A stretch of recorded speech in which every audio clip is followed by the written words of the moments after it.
Hello student. आज हम पढ़ेंगे जनरलाइजिंग पार्ट 1। शुरुआत करते हैं। Meaning of an account. An account is a summary of the relevant transaction at one place relating to a particular head. It record not only the amount of transaction but also their effect and direction. ये तो होगी meaning account की। अब classification of account traditional approach. First है personal account. This account related to natural person, artificial person, representative person. आखिर ये होते क्या हैं, ये देखते हैं। चलो एग्जांपल में नेचुरल में आते हैं राम अकाउंट। ये किसी का नाम हो गया, राम्स अकाउंट। आर्टिफिशियल ये हो गया राम एंड कंपनीज अकाउंट, किसी कंपनी का नाम जो इस दुनिया में सांस नहीं ले रहा या फिर ऐसा है। फिर है रिप्रेजेंटेटिव आउटस्टैंडिंग सैलरी। ये तो हो गया personal account. Real account. Real account क्या होता है? This account relate to a tangible और इंटेंजिबल रियल एसेट। टेंजिबल क्या होता है? Land account. टेंजिबल किसे कहते हैं? दोज एसेट जो हम छू सकते हैं, जिससे हम छू सकते हैं फिजिकली, उसे कहते हैं tangible. Intangible which can't see be touch are known as intangible, जैसे गुडविल अकाउंट। फिर है nominal account. This account relate to expenses, losses, profit and gain. Expenses जैसे परचेज अकाउंट, लॉस जैसे loss by fire, profit and gain में आ गया sales account, discount received. फिर आता है rules for debit and credit when the account are classified as personal, real and nominal. Types of account. पहला है personal account. इसमें क्या होता है?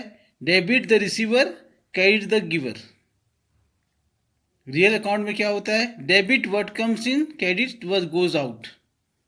नॉमिनल अकाउंट में क्या होता है? Debit all expenses and losses, credit all gain and profit. I hope आपको यहाँ तक समझ में आया होगा। यदि आपको मेरा वीडियो यहाँ तक इन्फॉर्मेटिव लगा है तो प्लीज़ मुझे सब्सक्राइब कर लीजिएगा और लाइक कर दीजिएगा। अब आगे बढ़ते हैं।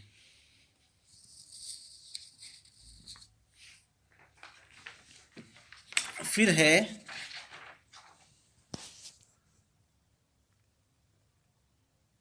Classification of account according to the accounting equation approach. पहला है asset account. This account related to tangible और इनटेंजिबल रियल एसेट। एग्जाम्पल देख लीजिए। Land, building, cash, goodwill, patent.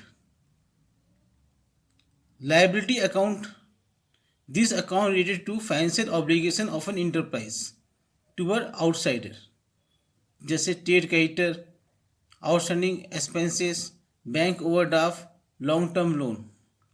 Liabilities में क्या होता है? ये हमें देने पड़ते हैं, जो कंपनी के होते हैं ओनर, उनको देने पड़ते हैं। उन्होंने किसी से लोन लिया रहता है, बैंक से ओवरड्राफ्ट लिया रहता है, तो ये ऐसा है। फिर है capital account. This account related to owner of an enterprise, जैसे capital account, drawing account. Drawing हुआ जैसे कुछ विड्रॉ कर लिया है कंपनी से, तो ड्राइंग अकाउंट आता है वहाँ पे। फिर है revenue account. This account related to amount charge for goods sold और सर्विसेज रेंडर और permitted other to use enterprise resources yielding interest, royalty और dividend.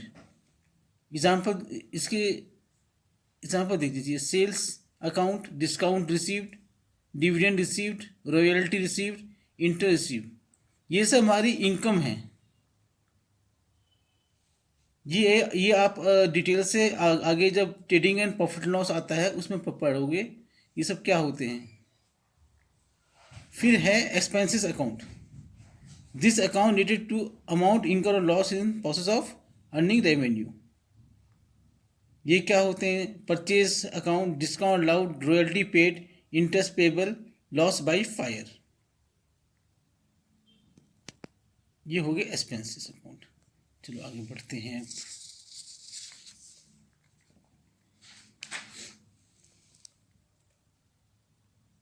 Rules for debit and credit when the accounts are classified on accounting equation basis. पहला है for asset account, debit the increase, credit the decrease. कुछ हमने asset purchase किया है तो वो increase हो जाएगा, तो डेबिट में आएगा वो एसेट। और credit the decrease. For liability account, debit the decrease, credit the increase.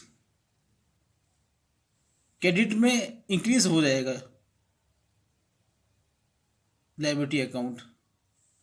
For capital account, debit the decrease, credit the increase. For revenue में क्या होगा, debit the decrease, credit the increase.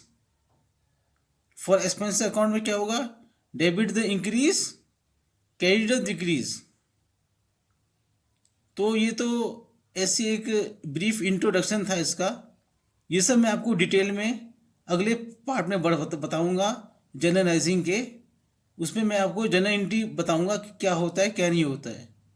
यहाँ तो मैंने आपको बस ये रूल बता दिए जो रूल हैं, तो ये आप इन्हें नोट कर लीजिएगा। तो मैं अपना वीडियो अब यहीं ख़त्म करता हूँ और फिर से बोलता हूँ, मेरी यदि नॉलेज अच्छी लगी हो तो चैनल सब्सक्राइब कर लीजिएगा और लाइक कर दीजिएगा।